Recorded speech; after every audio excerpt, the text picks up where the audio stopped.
A very good evening to you. A very good evening to you. Thanks for joining us on the show today. A lot happening. Of course, we're a little distracted because a lot happening at the same time in the studio. We'll talk about the English Premier League and a host of things happening on the domestic scene. I'm Yemi Adebayo. It's nice to be here with you today to take you through this cruise, which is going to be, traveling around the world, talking sports. There's a lot to talk about. Let me give you a quick rundown of what to look at today on the show. We're going to be talking about table tennis. Aaron Okodri in the news. We'll talk about him as well. We'll talk about what's going on in the Nigerian Professional Football League. We'll also talk about the Women's League as well. As we're speaking to you now, there's a game. Two matches just finished in right about now in the English Premier League, and everybody's waiting for the big one, Liverpool and Chelsea. It's going to start in a few minutes. That will take a lot of time on the show. We'll talk about it. We'll look at all of those things, and of course the impact, talking about the implication of the results. Of course, everybody feels that it looks like the title is wrapped up. So the top four teams that want to finish in the top four and teams that want to escape relegation, the things we're looking at, in the English Premier League. Then we'll also talk a little about football politics. We'll also talk about, the other things in the world of sports that will get us talking on the show. All right, once again, I want to welcome you to the show. And just in case you're wondering how you can be a part of the show tonight, it's very easy. It's very easy. You can be a part of the show. You can let us know how you feel about some of the things that I've talked about as well. About the elections for the leadership in Barcelona, will take place in a few days. We'll talk about that as well. So, sports tonight at channelstv.com. Send us a mail. Of course, on Facebook, channels-sports. Then on Twitter, @channels_sports. That's how you can be a part of the show tonight. Let's talk, tonight, because there's a lot to talk about. Football politics in the news. We'll talk about it. Jurgen Klopp is talking about not wanting to release his players ahead of the international break. He's been talking about that. Do you think he has valid reasons to do his best to hold on to his players and not release them to play for their countries? We will talk about that as well. And your thoughts on the talks about possibly a return for Diony Gallo to the national team. That also has been generating a lot of traffic on social media. So we'll also talk about that. So that's the things I wanted you to talk about on the show tonight. Once again, the platforms through which you can do that is right there on your screen. You can send us a mail to get across to us on Facebook and, of course, on Twitter as well. That's what you need to do on the show tonight. Later on, I'll introduce my partners to you. They're waiting in the wings to join us and talk about some of the things that I've already reeled out to you. And trust me, it's going to be very interesting. But let's quickly get one or two stories out of the way. And when we're done with that, we'll bring in my partners to talk about some of the things that we should talk about. Let's start the show talking about Aaron Okodri and talk about him making progress, his progress to the quarterfinal in the WTT Championship. That's the World Table Tennis Contender Series currently taking place in Doha. And of course, he defeated the guy we told you about to progress to the next round.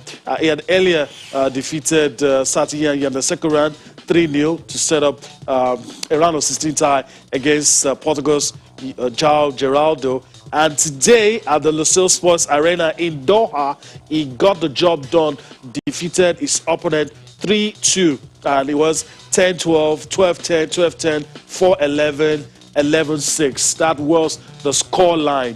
That was the score line, and was able to get the job done over his Portuguese opponent. And also, he will be facing in the last 8. He will be facing an opponent from Chinese Taipei, Yoon Jun-lin, in the quarterfinal, and his opponent is the world number 7. So that's it. On offer is a $200,000 prize money. that's mouth-watering. So we'll see what happens. But of course, let me just quickly remind you that his opponent is the world number 7. The guy from Chinese Taipei is Yoon Jun Lin. So, you know, these guys, when it comes to ping pong, they're very, very good. All right, let me just quickly introduce one of my partners on the show tonight. Bolu Amoni joins me, and Bolu, it's good to have you with me. I don't know which one of the stories get you talking, but I'm sure you're super excited with Aaron Okodri. Well, should I use the word confused with all the stories together? Because too many interesting things, and you're like, which do I prefer? Well, since you start with Aaron Okodri, immediately I saw the story first of about the tournament on Tuesday. Later on Wednesday, I thought, okay, yeah, it's good he's not facing all the Eugene, the Malonga and Co. Got through to the second round, got through to the quarterfinal. Then I saw a certain Chinese guy again. You tell me it's Chinese Taipei. They are the same thing in terms of table tennis or ping pong, like they would like to call it. But I like his progress. Remember, he did so well that he deserved the 2-year contract for his club. Now he's focused on. But the prize money is much, 200,000. That alone is enough motivation. But I wish him all the best. I like that you reiterated that this guy is in the world number 7, because people can be funny that, hey, what is he doing? The win in the quarterfinal was a hard-fought win. Like, okay, let's bring tennis for those who are familiar with tennis. Going 5 sets. That shows something that he fought hard to win that game. And look at the one, the second set he lost, 4-11. That's huge, but he fought hard again to win that. It means he's progressing so well. What I love all these pre-Olympic game tournaments for is it's preparing him ahead of the major events. He may win, which many of us want. He may not win, but it is the progress and the continuous involvement in competitions that sets him apart. It's not far-fetched. He only needs to win 3 games to win this. He's in the quarterfinal.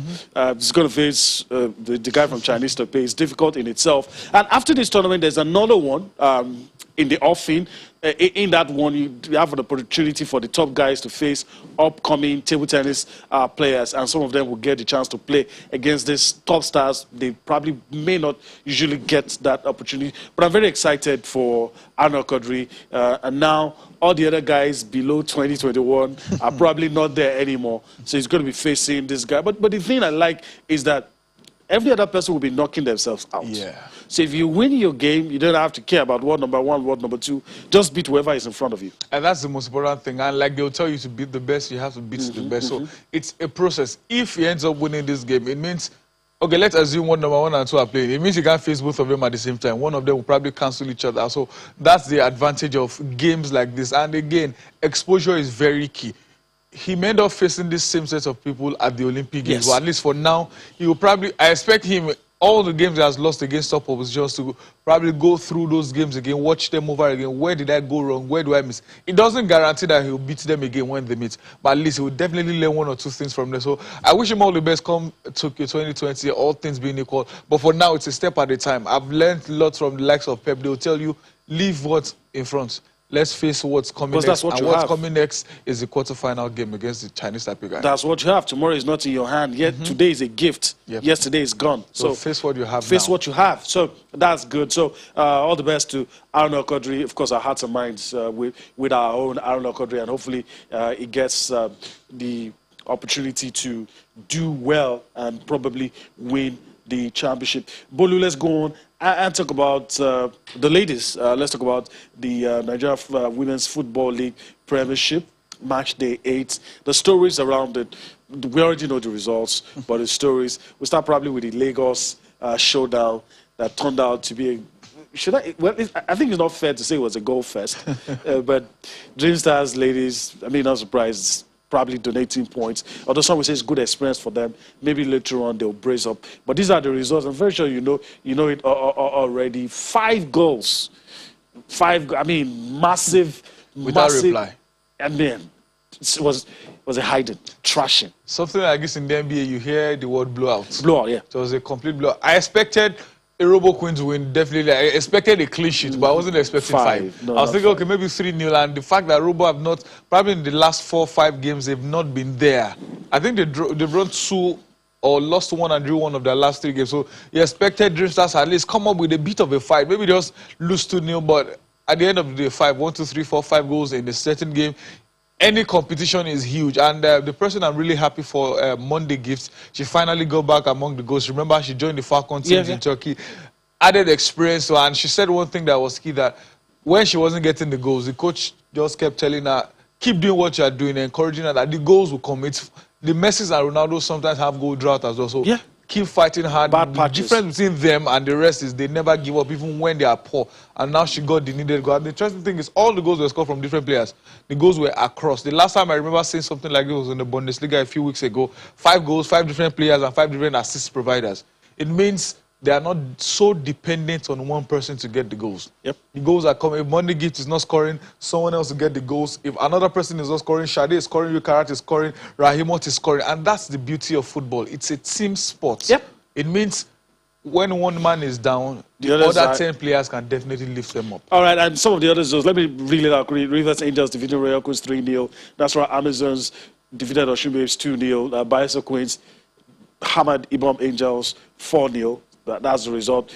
Some of the matches as well. Confluence Queens beating Abia Angels 1-0. Delta Queens slim 1-0 victory over Edo Queens. And this one today, Sunshine Queens beating Pelican Stars 4. 21 goals in 7 games. That's huge. It's good returns. Even in the men's game, sometimes I play 10, they don't score 21 goals. But despite that's an average of 3 per game. Yeah, 3 per game. But the only but in all this is the coaching drama. Okay. I think they're taking the cue from the men's league. I tell people it doesn't make any sense. If you're sacking the manager, tell us you are letting him go. If I hope there's a contract to pay him off, if not, let him move on and maybe at the end of the day get another job. It started from Ibom Angels, Edo Queen saying they are suspending their manager. Yeah. I think it was even Ibom Angels that saying definitely. No, you don't suspend the man indefinitely. Tell him to go. You can get a job elsewhere. Not okay. It means if you are suspending your coach, tell him to on go. The sideline. But fulfill the obligations in that contract. All right, since we talked about coaches, let's just take a listen to what some of the coaches had to say immediately after the game. We'll listen to the FC Robo coach, post-match comments, and of course the Dream Stars ladies as well. In our team, a goal is 10,000. So if you need money, you score 1 goal. So I don't need to shout. I will just sit down there. I'll be calculating it. As we are going now, their money is here. I'll give them. So a goal is 10,000. So they know what it means. There was a lot of teamwork and a lot of understanding. And I would just say we were focused on winning today's game, and we actually got the victory. I was really happy to be among the goal scorers because I've been looking for it for the past 7 weeks. So I was very happy to be among the goal scorers. Yeah. I wouldn't lie to you, I couldn't be prouder of my girls, although we can do better, but I couldn't be more proud of them in terms of their performance. It's no secret into this game we're the underdogs. And of course, there were a lot of talks outside that it's going to rain goals. I think we can consider this a raining of goals, but in terms of their performance, their attitude, of course, heads went down in the last 5 minutes of the game because of the scoreline, but all in all, I couldn't be more proud of them.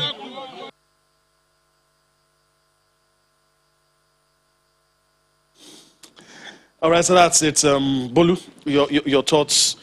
There will always be explanations. There will always be, this is why we lost, this is what we did, and all that. But reactions are reactions. Yeah, it's expected. You can't win all the games here, but when you lose 5, it's always difficult to find explanations. Sometimes you look at the expression of those managers and you'll be like, what is he actually going to say after losing 5-0? But again, it's the game. You can't win all the games. Thankfully, in football, you can get draws. There are 3 results you can get in a football match: a loss, a draw, or a win. Unlike NBA, there has to be a loser. But I think Dream Stars need to find their rhythm ASAP because it's now becoming a norm. Like you rightly said, donating points to everyone. They have to find a way to start getting their results. If it continues like this, they'll probably get relegated before we have a champion. Yeah. But again, for Robo Queens, good win for them. Confidence booster. There's no way to get back your confidence and to score 5 against your neighbors. Yeah. Now, there's no how you call it a local derby, and even where they play is not too far from each other. The legacy pitch from the Agate Stadium, and now confidence booster back in form. Their coach talking about how important it is for the girls to get the win. Monday Gift excited that she got a goal. They are having fun. I hope it continues with them like that. And since I tell people all the time, no matter how much you talk about, there's always a bias for Lagos Football Club. So good win, good result for. We try to hide it, but it's not easy to hide. We've missed football for a long time in Lagos, and having these teams is refreshing for a lot of us. But of course, at the end of the day, we have a job to do, to be objective while doing that job. So that's it for the ladies. But let's talk about the guys. Let's switch gears now. Talk about the guys. Also, rescheduled matches, you already know the results. We're going to take reactions from that. But first, let me ask you, Plateau United Rivers, was the scoreline what you anticipated? I expected a draw. Okay. From the onset, and the score draw, maybe 1-1 was expected. But in terms of performance, everyone always expects when it's, I don't always know what to call a place United, maybe defending champions or former champions against Rivers United. People always expect maybe lots of goals and everything. But one thing football fans should understand, when two top teams meet, sometimes they're always very cautious not to just jump into games. If you fly out too much, you leave your defense, you leave lots of loopholes. And that's exactly what we saw. Both teams were cautious. And well, fortunately for Plateau United, they got a late penalty in the 80th minute to level matters. But on the balance of play, I think it was a well-deserved result for both sides. What of the other matches, anyone that probably you think a draw for Inbound on the road is still a good still a good result? I think they still have a couple of games. Yeah, they have one more, to play. Dakar and Wiki Tourist. Any of these outcomes not what you expected? Well, for Dakar, now they've come from a goal or come from behind back to back. I remember the weekend against Kano Pillars, they came from 2 goals down, and that's not easy. Even home or away, if you are down 2 goals in the NPFL, you're almost likely going to lose. The best you will likely get is a draw. Then now, midweek again against Wikitori, it also came from a goal down. I think that's impressive for Dakar. Like I tell them, former Fidasim of Akwa United, good result for them, good win. And I think it's getting try. One man is the name for both games. I scored the winning goal for both matches, Isaac George. He scored the winning penalty at the weekend. Now he got the winning goal for them. Interesting thing, in both games, 66 and 76 minutes. That's another man to keep an eye on. I remember when Yusuf Sadiq was doing all the scoring for Sunshine, it was the focus. Now I think people should look out for Isaac George. For a man to get winning goals back to back, that means he has something in him. Yeah. All right, write that name down, Isaac George. All right, we're also joined now by one of our friends, a partner on the show, Amos Joseph. He joins us all the way from Sheffield. Amos, good to see you. Thank you for joining us on the show tonight. Yeah, good evening, Yemi. It's good to be on the show again. I've been listening to you and Bolu talk about the females and then talk about the male match as well in the NPFL and then the end of the FL. I mean, when you watch matches such as Rivers United versus Plateau, you expect that probably there are going to be goals and then it's going to be a cracker. You know, you don't expect that it's going to be a dry or dull game, you know. So you expect so much, especially how Rivers United have started this season. A lot of expectation is placed on that team at this point in time, you know. So for Plateau United as well, people are looking forward to what they are going to do in the season. What level can they get to? What height can Plateau United get to this season with their new coach? And then Rivers United haven't been bundled out of the CAF competition. What next? The league is the target. Can they achieve it? Can they get to the top? Too many questions to ask. Yeah. But we'll just wait.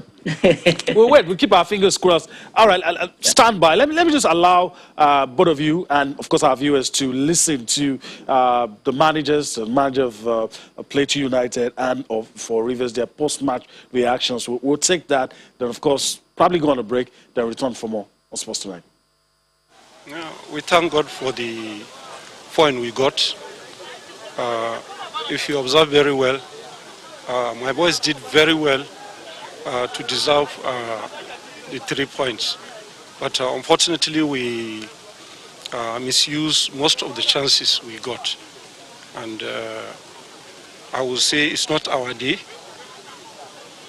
We are happy with the 1 point we got at the end. It's better than none. This is the 13th game.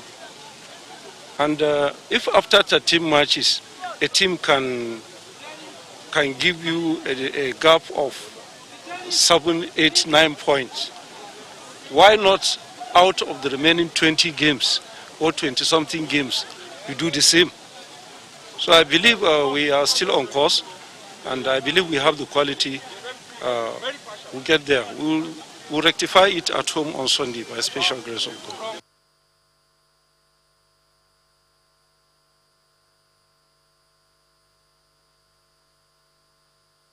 First and foremost, I thank the players. They put up a spirited effort today, and actually we planned to pick points here. I haven't lost our 2 previous away games, you know, we feel that yes, at this place, at this point, we have to rise up to the occasion. And the players showed it from the beginning of the game when we scored. You know, actually, Plateau United played good football. They played well, you know, but we were able to absorb the pressure. Second half, you know, playing 1 man down after the red card was a big problem to us. But my players showed character. We had to readjust our tactical plans to ensure that we did not concede goal. But against the run of play, that penalty came in. And, you know, we couldn't do any other thing than to, you know, to forge ahead, you know. So we were able to contain them till the end of the game. I think 1 point is valuable. This point is a valuable point. And from here we'll take it. I think we have had some little problems in recent times, and I hope that these problems will be over with this result, and then we'll forge ahead. We have an ambition this season, and I think that ambition is still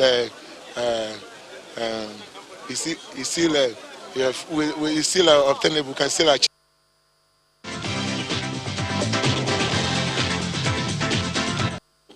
All right, welcome back, and we're still on the matter, talking about the Nigeria Professional Football League. We still have Amos Joseph with us. Bolo Money is still with us in the Lagos studio. A lot of interesting things to talk about. Amos, you listen to both managers talking about, of course, Mike Kaba and Stanley Guma for Rivers. Your take on what both of them had to say. It appears to me like Stanley Guma was probably the happier of the 2 managers. I don't know if you see that way, but your thoughts?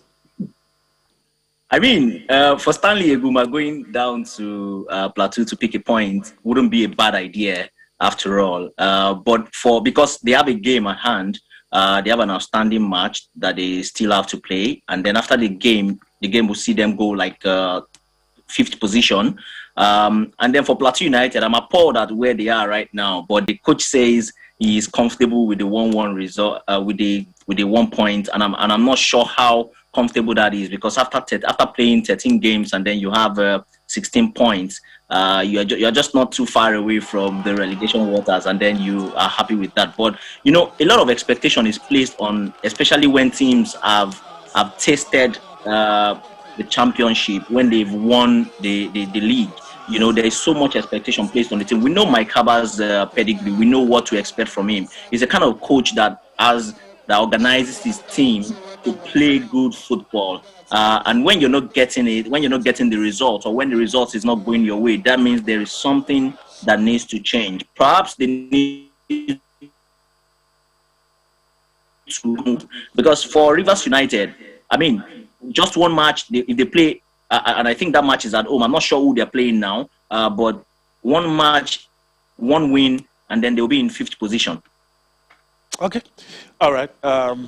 We leave it at that for now, but I'm very, very eager to get Bolu's thoughts on this. Your takeaway from the comments from both managers. Abdul Maikaba trying not to appear like he's not happy, but I'm sure he's not. Nobody would. Yeah. And Stanley Kuma, obviously, I mean, that they didn't lose was... But how does this result, which of the teams do you think would be happy with the draw? Well, first of all, let me pick up from where Amos stopped. The outstanding game left for Rivers is against Enyimba. Oh. So the battle continues. But for the game itself, I just like that he's trying to make everyone look like, well, draw is not too bad, but in the NPFL for a top team, not winning at home looks more like a taboo. And picking up a point away from home is always something good. That's why you could see the excitement in Stanley Guma's face. And the fact that it's an outstanding game for them, it means they have the chance to move up again. But for Plateau United, the teams in the relegation zone, the teams in 18, 19 have 13 points. But they have 16. So like Amos rightly said, they are not far off. They just need to lose 1 game and they'll probably drop down themselves. He's just trying to cool or calm the atmosphere, trying to probably give a get people off their backs. But believe me, if they fail to pick up points again in their next 1 or 2 games, they'll start thinking about, okay, will he be the next manager to be fired? But again, I like his interview. That's what we expect. Talk about what happened on the field of play. Not leave referees. Referees will always have issues. In the Premier League today, Fulham scored what looked like a goal, but they chopped it up into a handball. So we see it all the time everywhere. Referees can, even if you have robots, there'll be issues. So that aside, focus on your game. What happened? What did you do right? What did you do wrong? And I think that's where we probably need to train our coaches how to face the media. But I like what both of them did. Just calm the air. I love the result.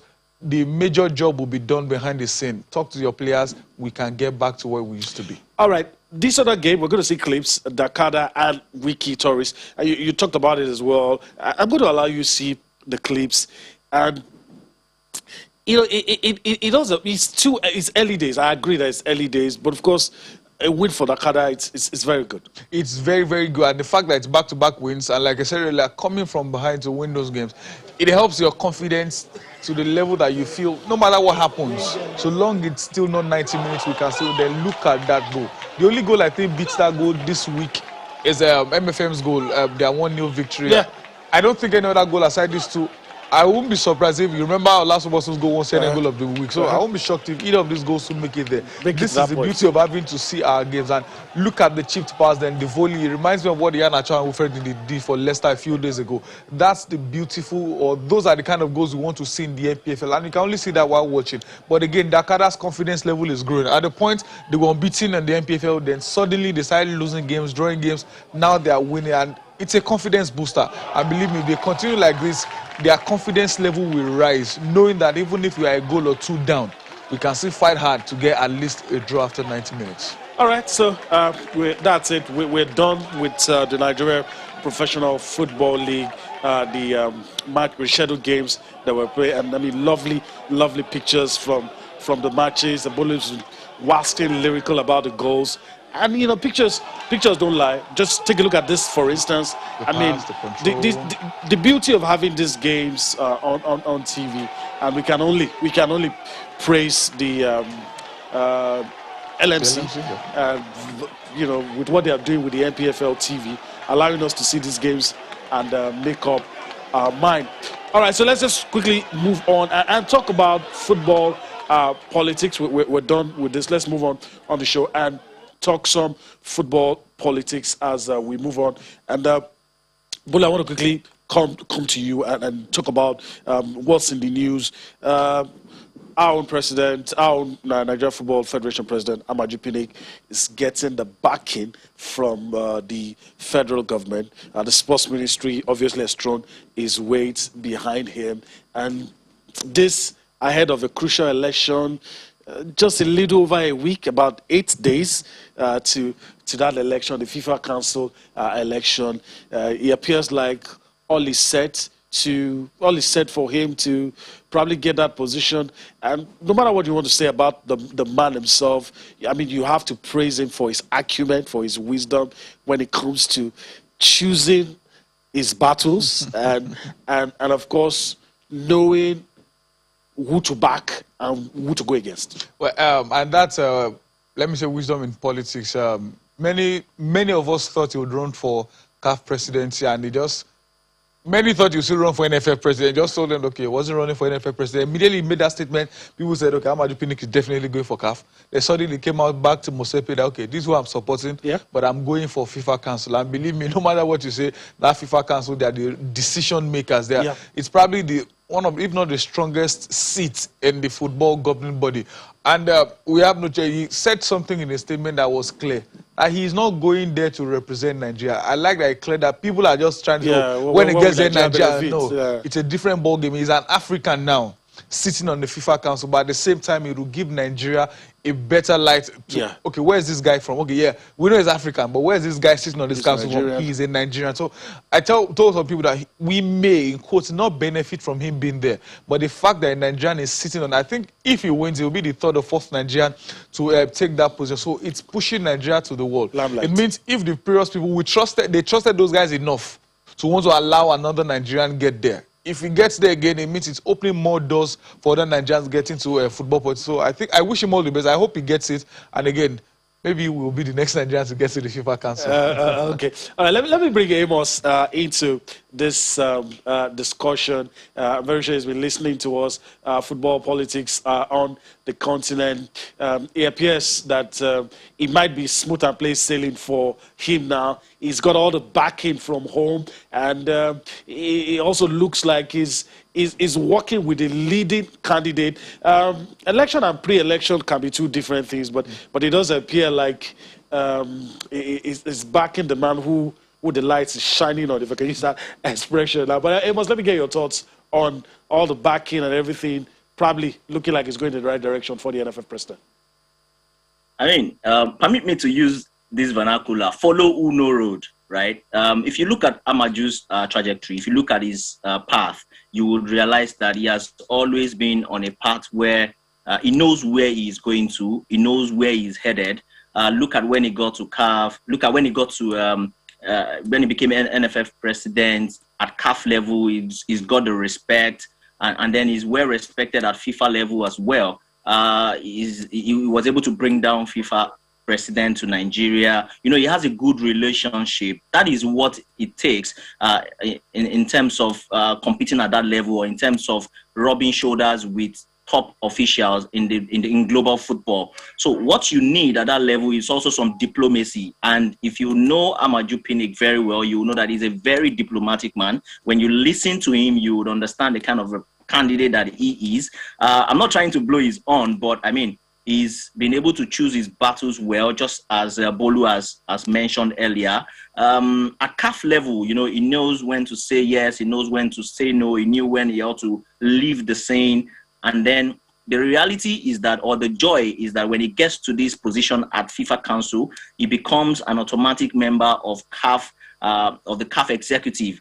You know, this is good news for Nigeria. It places us on a good position, both on the continent and then at the global stage, because Nigeria once again begins to rub shoulders with the leaders at top level football when it comes to making certain decisions, when it comes to introducing innovations. You know, this is what we want to see. We want a situation where a Nigerian is representing not just Nigeria, but the entire continent of Africa. You know, this is something that is that would be good for us as a nation, and then for him as an individual. You never can tell where Amaju is going to. You know, he might just become the FIFA president someday. Never say never, honestly. All right. All the best to all the candidates in the elections for the FIFA Council election, CAF elections, and of course, we'll be here to report whoever wins the election. So let's leave it at that for now. But let's quickly go to England. Well, we're still going to be talking about elections. We're going to talk about the Barcelona situation shortly. But I'm just curious to know what's going on in England. So let's see what's going on. 2 matches already concluded. Liverpool and Chelsea is what everybody's been talking about. So let's just show to you the situation report. If you're not watching the game, of course, we're your best bet of knowing what's going on at Anfield. For now, Bolu already talked about it. Tottenham Hotspur and Fulham. In spite of how well Fulham played, they even had a goal chopped off. I don't know if it's an own goal for Tosi Arabi or Dele Ali, whichever, but Tottenham won. Tottenham won. And some people felt it was outrageous to see Tottenham defend that way against Fulham. But it's my opinion, and feel free to disagree. West Brom and Everton scored. Richarlison, 65th minute.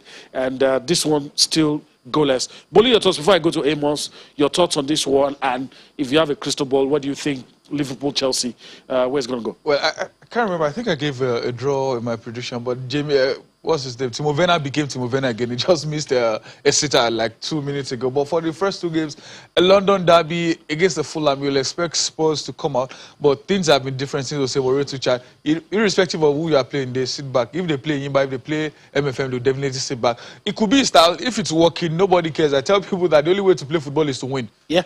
And Pep believes in attack, or say he believes in defending. Unfortunately, it looks like, I tell you, everybody defends now. Everybody sits back. They're not the only one who sits back now. Everyone does that. And for Everton, they are now learning to grind out results. Remember their last game against Southampton, Richarlison again scored the only goal and they defended with their lives. They got that win. Here again, Richarlison 1-0. That's the most important thing. Just find a way to win, because people will remember how you played, how well you won play, your game that matter. And the Liverpool-Chelsea game, you say expect both teams. I'm not expecting the drabby draw like United have been doing against Opposition. I expect probably an interesting game, but there may be probably few goals. Liverpool have won 3 of their last 4 games, scoring 10 goals. I think Chelsea will try to be very careful this time around not to run out against a Liverpool team that have lost their last 4 games at Anfield. So don't be surprised if Chelsea probably at the end of 90 minutes sneak a win out of the maybe 1-0, 2-1, and that will be the end of the game. But the pressure is on who? The pressure is on who? It's the managers, Jurgen Klopp and... I think Klopp is under more pressure. Remember, they've lost 4 straight games at home. They lost 4 straight EPL games. They won at the weekend. Now they're playing at home. They will not want to go... The last time they lost 4 straight games at home was 99 years ago. They won't want to make it 5. All right, so they don't want to make it 5. Let's go to Amos quickly and get his thoughts as well. Everything is happening in his backyard, so it will probably tell us some things we don't know. Amos, let's get your thoughts. The 2 games, then what you think is going to happen. We still have a lot of ground to cover anyway, but the 2 games and the one currently going on. Well, the one currently going on, I mean, for Liverpool, the one who's under pressure right now is Jurgen Klopp.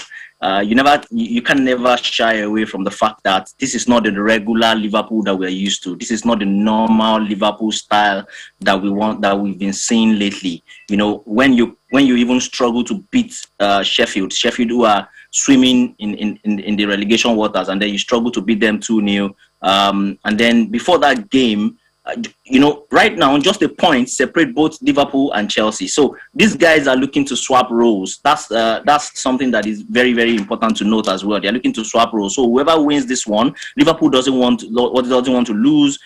Chelsea doesn't want to lose. He has not lost for Chelsea. That is from Tuchel. Tuchel has not lost since he took over as Chelsea manager. You know, he doesn't want to get to that point where things become where he doesn't understand what's going on. But honestly, he's been able to sail the ship so far, and everybody seems to be comfortable with what's going on at Chelsea right now, because if you look at what he has done so far, he's won 6, he has drawn only 3, and then he has not lost any game. But this is a record that Jose Mourinho had 10, and then Scolari also had 12. You know, this is the highest that you can see. But he has done his bit. So tonight, we're just going to watch a good match and then expect that both sides keep their back clean, because for Liverpool, you never can tell what can happen at the back because they don't have everything going on for them. But lately, they've been trying not to concede too many goals. And then, but in terms of scoring,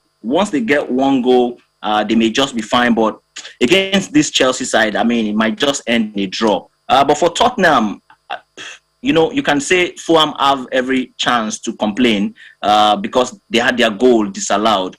Who wouldn't be angry at that? You know, we might have to look at it again, but there's nothing you and I can do. The VAR has already said it's not a goal. And you know, these are some of the things that has been said about VAR. The inconsistencies, referees not able to quickly make those decisions and say, hey, this is my stand on this thing. I feel like this is not a goal. You know, you want to recall back the kind of referees that we had during the times of Colina. These are referees who can make decisions instantly. He doesn't look at you. He doesn't care who you are. He doesn't get intimidated by anybody. But VAR has been touted as a technology that has come to help us, but it seems like it's destroying the game in bits. But you know, all of these discussions are going to continue because there's so much to talk about. Week in, week out, we keep seeing, and Chelsea is almost scoring now. Chelsea just got a goal, but we don't know if this will stand. But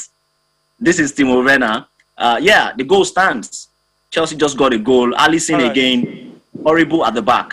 Okay, all right. So that's an update on live TV. Chelsea, 1 goal up. Timo Werner off a mistake by Allison, courtesy of our man Amos Joseph, and I'm very sure Bolu has a thing or two to say about that as well. So confirmation of that for you. Game is live. Trust us. Going to be giving you updates as we continue on the show. We'll revert if there's something to say. But for now, let's just tell you, Chelsea a goal up at Anfield. Courtesy Timo Werner off a blunder by Allison. Bolu, I know you want to talk about this game, but quick one in 30 seconds. Do you think refs, I mean, off what Amos just said, do you think refs have become lazy?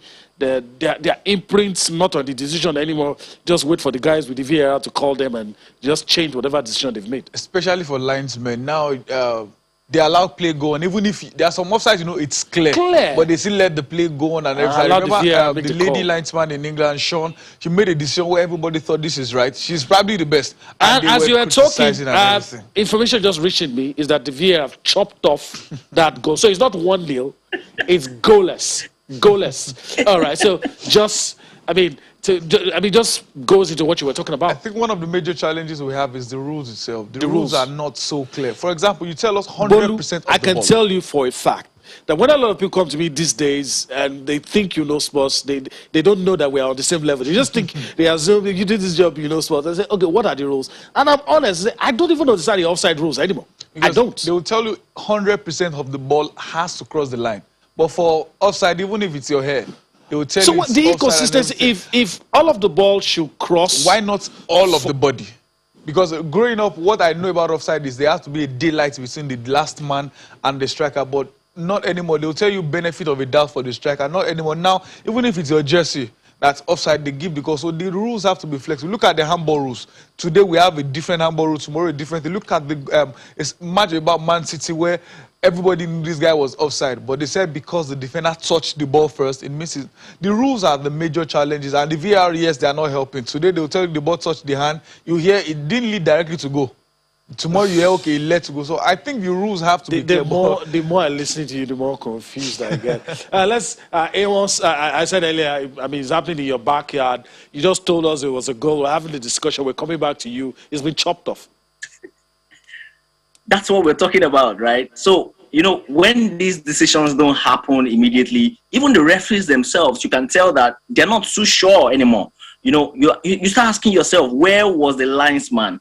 Why do we have to wait so long until VAR confirms? Until like we never used to have it this bad, but we're not going to cut VAR. We're not going to say, oh, VAR isn't working because you know when it works in your favor, you don't have a problem. But when it works against you, and then you start complaining, I've seen a lot of people complain about VAR to say, oh, VAR is not working, VAR is this, VAR is that. But the reality is that what VAR is doing is to assist referees. You know, it's just to assist referees. But it seems like the referees themselves are beginning to depend too much on VAR. What you need to do is to stamp your own authority because you need to up your game. Yeah. Referees must up their game. Let me butt in quickly. We need to go on a break. So when we return from that break, we'll touch up on one or two things before we'll wrap things up on the show. A lot of people thinking football these days is turning into cricket because of VAR. But like Emma said, there are the advantages and there are some areas that, you know, could be fine-tuned. But we need to go on a break. When we return from that break, we'll talk about Barcelona and, of course, prepare to wrap things up on the show.